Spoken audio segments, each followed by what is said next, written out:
Setelah menetapkan status tersangka terhadap mantan PLT Dirut BUMT Sumberdaya Bangkalan berinisial J, pada 28 Mei 2025, Kejaksaan Negeri setempat mengirim tersangka J ke Balik Jeruji Kejaksaan Tinggi Surabaya pada Selasa, 10 Juni 2025. J ditetapkan tersangka atas dugaan perkara penyertaan modal hingga menyebabkan kerugian keuangan negara sebesar 1,35 miliar rupiah.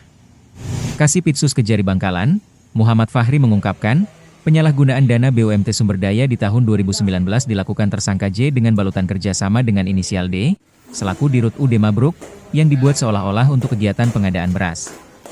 Dalam perkara tersebut, Kejari Bangkalan juga menetapkan inisial D, selaku Dirut UD Mabruk.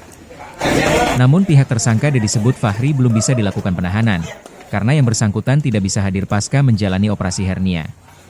Sebelum ditahan dan mengenakan rompi warna orange, tersangka J awalnya tiba di kantor Kejari Bangkalan, Jalan Soekarno-Hatta pada pukul 9 waktu setempat.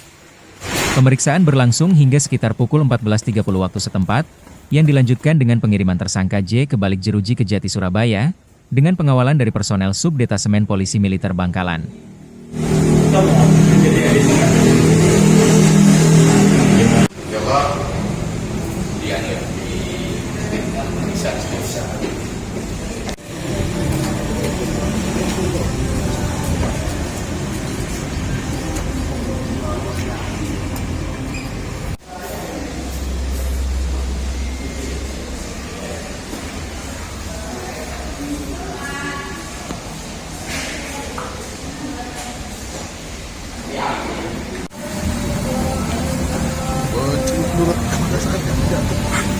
Kabar Pak Joko, di malam telepon.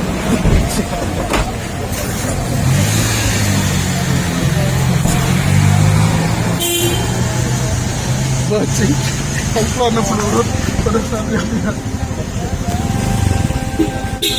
Jadi yang ditekankan Sumberdaya, pada status ya. Tersangkanya Pak Joko ini apa? Ada aliran dana atau seperti Tidak kebijakan? ada, tidak ada aliran dana. Jadi kecelakaan perjanjian antara BUMD dengan UD Mabruk ini terjadi waktu Pak Kamil. Jadi macetnya di bulan Juli, sedangkan April Pak Joko sudah diganti, sudah bukan Dirut BUMD. Selama Pak Joko jadi Dirut, lancar pembayarannya, ada buktinya semua, transfernya lancar.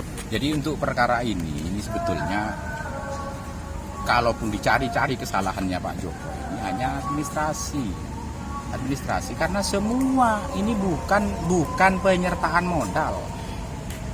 Perjanjian itu adalah surat perjanjian kerja sama usaha, dan itu memang sudah selayaknya dilakukan oleh BUMD selaku badan usaha yang tujuannya memang untuk mengangkat perekonomian daerah. Dan ya, karena sejak 2017 ada pengembalian uang dari KPK sebesar 59 miliar, itu BUMD tidak bergerak uang itu. Tidak ada usaha sampai 1 tahun 5 bulan. Uang keluar kan pasti ada peran. Uang perusahaan PD Sumberdaya keluar dari siapa? Kan dari perusahaan PD Sumberdaya. Nah, siapa yang berperan situ? Nah, dan selaku direktur utama di situ dia. Makanya tadi kita sebutkan di selaku direktur utama PD Sumberdaya. Nah, sementara yang menerima siapa? Tersangka D selaku direktur UD Mabruk. Nah, tapi dipergunakan untuk keperluan yang tidak dapat dipertanggungjawabkan. Dan nilai kerugiannya berapa? 1.350 juta. Ada berapa orang dan? Untuk penangkapan tersangka kita ada 2 orang. Yang sudah dapat penahanan ada 1 orang. Yang satunya mana?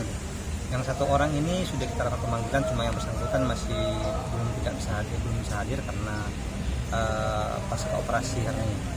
Download Tribun X sekarang, menghadirkan lokal menjadi Indonesia.